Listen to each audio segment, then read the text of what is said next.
Man, that's a good sound right there. What's going on, everybody? All right, now I want to apologize because this video should have been up sooner, but I just didn't have enough pocket time with this knife.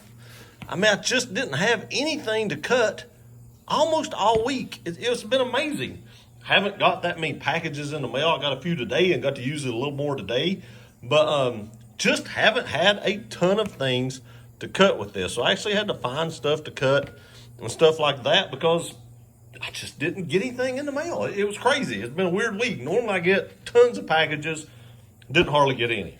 But this knife is a beast. God, I love this knife. It's almost like when I have this in my pocket, I feel safer. I don't know why, but I just feel like even if my car rolled over, that I could like cut myself out of my car with this thing. It's so beefy. I mean, it's just, look how thick that 20 CV blade is. I mean, and how wide it is. It's just amazing. But without further ado, let's get into the rankings. Now, the size of this knife, the weight of this knife does hinder it some on the rankings. You'll see that. As much as I love this knife and I love carrying this knife, it did get affected by some of the dimensions. So carryability, 2. A 2. As you can already see, I don't think it's going to beat the Spyderco Para 2 with a 2, which is our new reigning champion with a 95, by the way. And that's deservedly so. But the reason this got a 2 is, I mean, that's big. I mean, there's quite a bit of knife still sticking out of your pocket. I want to say that this thumb stud right here, which can be reversed, and I don't know why you need to reverse that because it can be unscrewed. They're basically the same size on both. I don't know why it needs. But you can see that this one actually sticks out just a little bit further than this one. And when I was sticking this in my pocket, this would actually grab my pocket and like stop it from going in. So I'd kind of have to readjust it and push it into my pocket. And that was a little bit of annoying, but it does weigh like 9.1 ounces. It's a huge knife. It takes up a lot of pocket space. You can see right here when it's closed, that blade is really, really thick. It just takes up a lot of pocket space. Now, you know, not a huge issue, but a lot of people's gonna hate that. I like carrying big knives, but a lot of people's gonna hate the weight. They're gonna take up how much room it takes. And I gotta say that was annoying. It was annoying, I ain't gonna lie, annoying. Number 2, practicality. Got a 3. This knife isn't real practical. Let's face it. Yeah, it can do a lot of stuff, but it don't slice as well as other knives. It wasn't bad at slicing, it really wasn't. It came just razor sharp.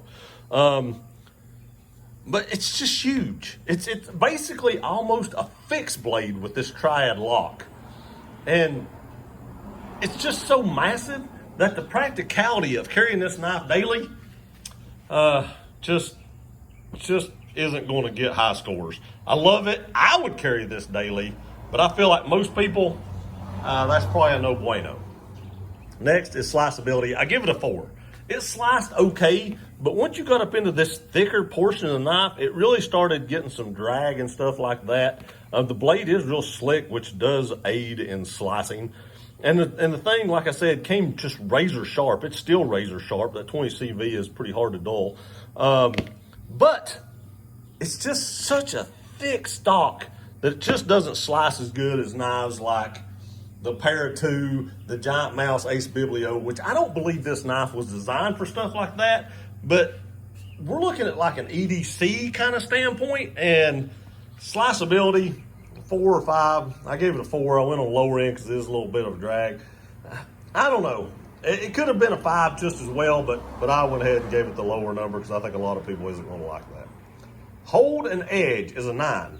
And the reason I did that is because on the chart of Blade HQ, 20 CV gets a 9. And that's what I go by on that. I don't abuse all my knives, cutting like 35,000 pieces of cardboard. I mean, I'm sure there's people that do that throughout their day, but a lot of people do not do that. A lot of people don't, just cut hundreds of pieces of cardboard all day long. And that's unrealistic to ask a knife to do that if you're not going to use it for that. So that's not how I test these knives. I test these knives in a real world situation. And holding edge is a 9 because that's what their chart says, and that's kind of what I go by. You know, they do a lot more in-depth metallurgy stuff than I do, and I feel like if, you know, their metallurgist says it's a 9, it's probably a 9. Next is warranty, 7. It had some wording when I read their warranty that I wasn't really 100% keen on, so I did knock it like a point that other than most other knives I do. I do feel like their warranty is probably good, but there was just some stuff in there in the wording of it that I feel like kind of gave them an escape route if they didn't just want to fix this knife. So that's the only reason I gave it a 7. Next is materials. I gave it a 10. This thing has titanium liners, which I feel like a lot of knives at this price point around the $200, $250 mark should have titanium liners and stuff like that. And it does.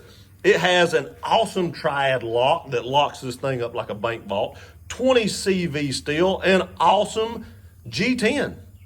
I know I prefer micarta in a lot of knives, but this G10 is actually really nice. There's not a lot of hot spots or anything like that. It feels good in the hand. I think this has superb materials, and that titanium is actually one reason that helped me give it a 10 on this, where a lot of other knives don't get a 10. I think this one deserves it. Next is weight. I gave it a 1. If I could have gave it a negative, I might have done that because there's not a lot of folding knives at 9.1 ounces. And that is going to deter a lot of people from carrying this knife. Maybe not buying it because this thing is cool, but probably going to deter people from carrying it. So the weight gets a 1 because there is a lot of other knives that you can buy under 9.1 ounces. Next is cool factor. I gave it a 9. This thing is cool. You pull this out of your pocket with a knife guy, and he's going to be like, whoa, that is awesome. That is massive. And he's going to want to, you know, fidget with it because this is just cool. I mean, it's huge. It's like I said, it's basically a fixed blade, but a folder. And who doesn't love that? Next is fidget factor. That's a 3. I'm going to tell you why I gave it a 3 right here.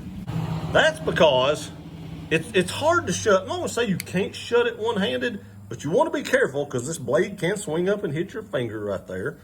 And it's not the easiest thing to flip open. It can be done, but it's not the easiest thing to do.